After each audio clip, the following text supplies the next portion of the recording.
Hello students, this is Supriya Mugle. I'm working as an assistant professor at Center for Distance Education, Shivaji University, Kolhapur. I'm here to discuss about price determination policies. It is one of the important topic in pricing strategy, that is of marketing management. So we'll see what are the policies are there for price determination. So we'll see the introduction. Policies are general guidelines which directs the activities of an organization.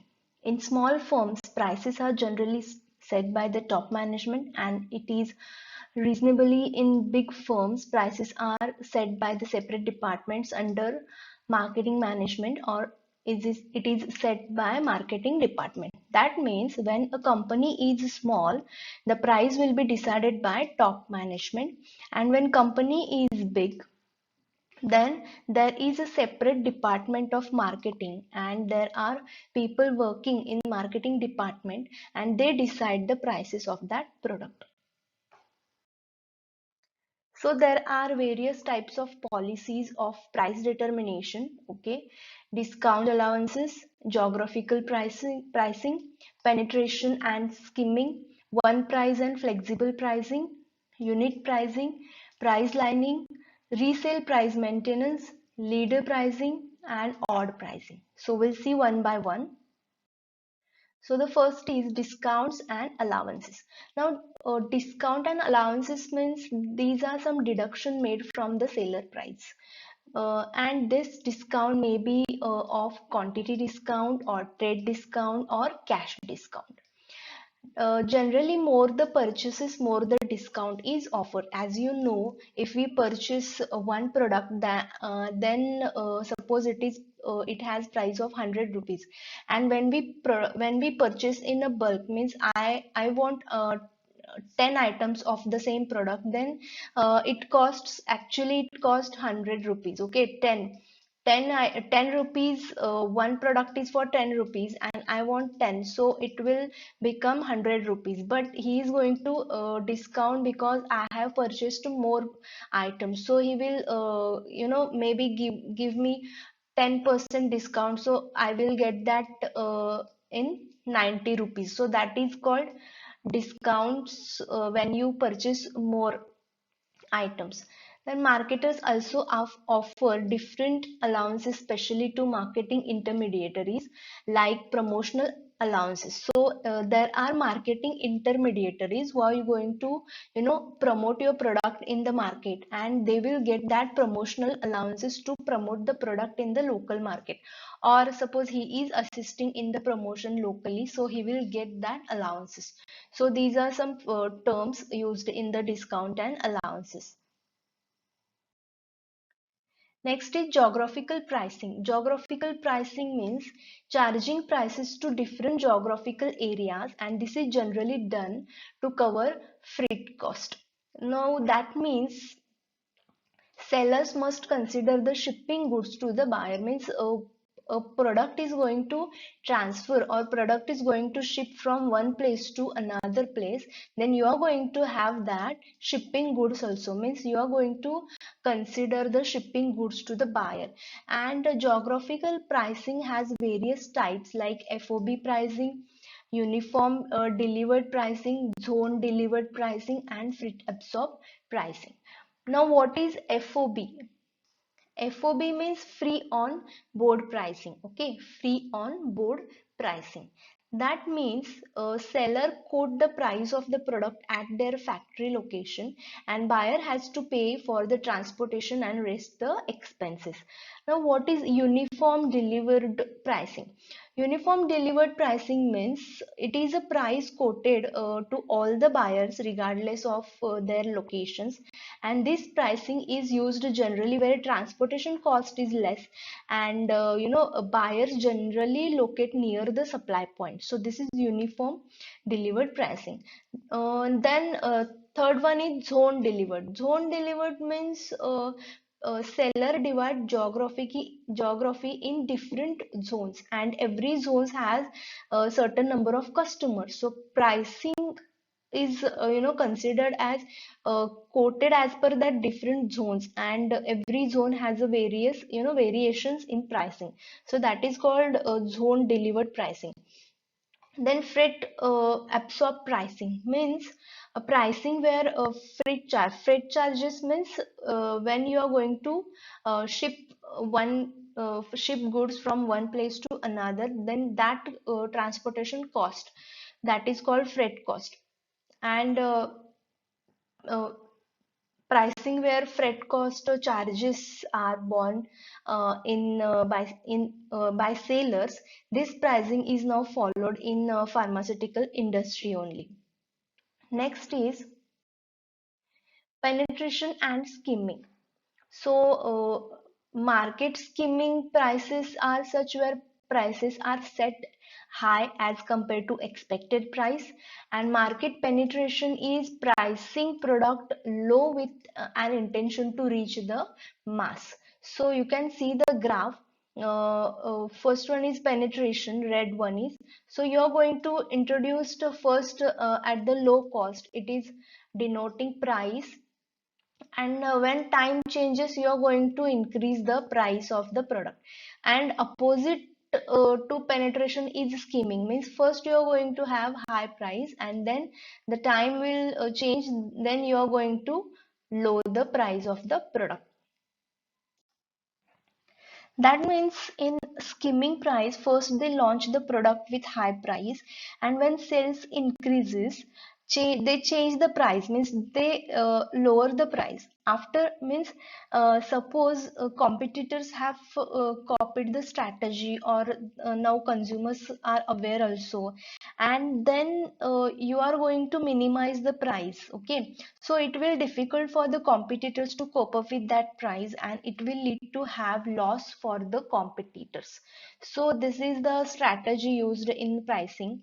And penetration means opposite to skimming, means here first launch the product with low price. For example, Patanjali, they launch a new product with low price as compared to the competitors to attract the customer, and when you reach at a particular stage after hitting a market share, they increase the price because they know that our customers are not going to buy somewhere else, they will come to us. So as per that, as per the consumers experience, they are going to increase the price. So this is called penetration and skimming. Then next is one price and flexible price.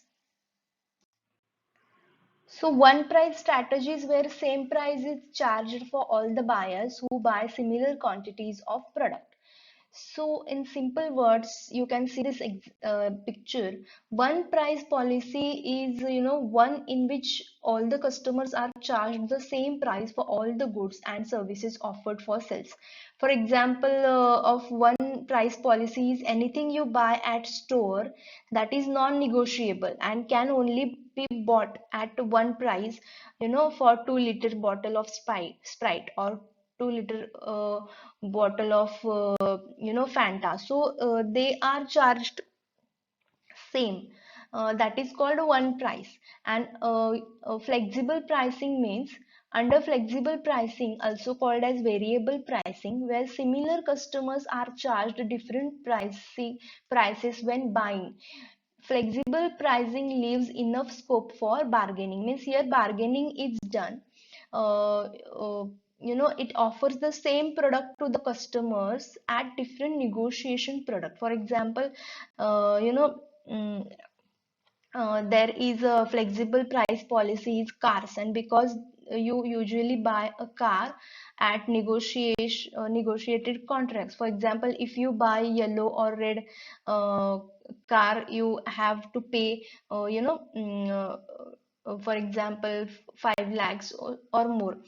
So you are going to negotiate that price. You can see here you are going to negotiate, and then as per the negotiation, the price will be decided when they are buying. means someone will suppose the one product is for 100 rupees. Okay, one customer will ask for 50 rupees, other customer will ask for 60 or 70 or 90, or some will buy at 100 only. So it is changing, it is the price is changing as per the customer's negotiation. That's why it is called flexible, means it is variable, it is changing as per the customer. So that is called flexible pricing. Next is unit price. Unit pricing means a system where each product and package size is priced differently and retailers follow these price systems. Okay, you can see here unit price is mentioned on the package. Each product and package size is priced differently on the package. Then price lining. Price lining is a system where limited number of prices are selected at which store will sell its products. Means strategy that uses one product with various class distinctions. For example, Samsung phones. Samsung offers different smartphone with different features and with different prices. Okay, that means one product, they the product is same, that is Samsung phones, but there are some various features. They are having different types of smartphones with different features, and as per the features the price will be different. Okay, so in one line they are going to have same price, and if it is in a second line or any additional features are there, that means the line is different. So as per that the price will change. Then resale maintenance. Resale, okay. Resale price maintenance means company wish to execute control over reselling pricing. That is retailers pricing. But in all cases, this does not happen. In few industries, manufacturer virtually does not have control on retailing price. They distribute the product to marketing intermediaries and or retailers, and can suggest the possible retail price only. So in short, this is an agreement between the manufacturer and the wholesaler or the retailer not to sell below the specified price. Okay, so this is one of the types of agreement in which manufacturer or wholesaler or retailer, they decide themselves, or they make an agreement between them that you cannot sell this product below a specific price. So this is called resale price maintenance. The next is leader pricing. Leader pricing means many marketers, especially retailers, cut the prices on few items for short period to attract the customers. That means goods and services deliberately sold below cost to encourage the sales elsewhere. Okay, so the idea behind it to attract the customer to shop the product on which prices are cut down, and also will stay to buy other regularly priced products. So in typical in supermarkets, for example, at Christmas, selling bottles of gin at, for example, 50 rupees, in the hope that people will attracted to the store and buy the other things also. So purchase of other items more than cover the loss of an item sold. So this is called leader pricing. For example, free mobile phone when talking or free mobile phone when taking on the contract package. So that is called leader pricing. Then odd pricing. What is odd pricing? It sets prices uneven or odd amounts such as rupees 99, rupees 249. So Bata shoes follow this pricing methodology. The rationale for odd pricing is that uneven price ending suggests the lower price. Odd pricing is generally avoided in prestige stores or high priced item. So in the consumer psychology also we have learned this concept, that is odd pricing. Here product is, for example, here the burger is for okay euros 3, or you can say it is for 50 rupees. and you are saying for 49. Okay, means you are displaying that odd price 49. So when they feel that when they see this price, that odd number, they think that we are saving the money. Okay, customers think that product is in 4, 40 range, 40 rupees range, but only only 1 rupees is less. Okay, and this, if we see this, you can immediately say this is in the 50 rupees range, or for example 599 and 600. Okay, after when we see this, we can say this is in 600 range, but actually when you see this, it is consumer psychology. Customers thinks that this is in 500 range, but only 1 rupees is less. So this is called odd pricing, and this strategy is used in the pricing to attract the customers. Okay, and they use this psychology of the customer in their marketing. So here I complete my video. I have explained these policies of price determination. It is really very important question for your exam. You will definitely get one question on it. So I hope you understood. I have given the examples, so you should write that examples in the in the exam, so you can get the good marks. I hope you cleared the concept. Thank you so much.